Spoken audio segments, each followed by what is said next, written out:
तो दोस्तों भोजपुरी में आए दिन खेसारी लाल यादव भोजपुरी का सबसे बड़ा सुपरस्टार बन चुके हैं, जो कि हर महीने 4 से 5 गाने हिट पे हिट गाने देते जा रहे हैं। जो एक महीने में जिन्होंने 5 गाना हिट दिए हैं खेसारी लाल यादव, अब जो कि पवन सिंह, सलीम सुलेमान के साथ काम कर चुके हैं, उन्हीं के साथ खेसारी लाल यादव का धमाकेदार प्रोजेक्ट आने वाला है। तो आपको इस वीडियो में आप लोगों को फुल जानकारी देने वाला हूं कि वो प्रोजेक्ट कब तक आएगा और कौन सा प्रोजेक्ट है।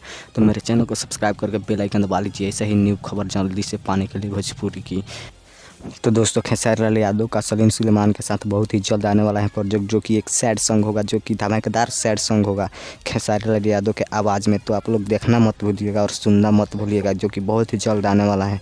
जब भी आएगा मैं आप लोगों को बता दूंगा। खेसारी लाल यादव अब सलीम सुलेमान के साथ तांडव मचाने वाले हैं बादशाह के बाद।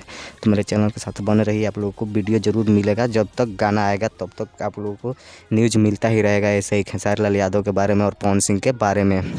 सबसे ज़्यादा अपडेट और सबसे पहले अपडेट देता हूँ, तो मेरे चैनल को सब्सक्राइब कर लीजिए।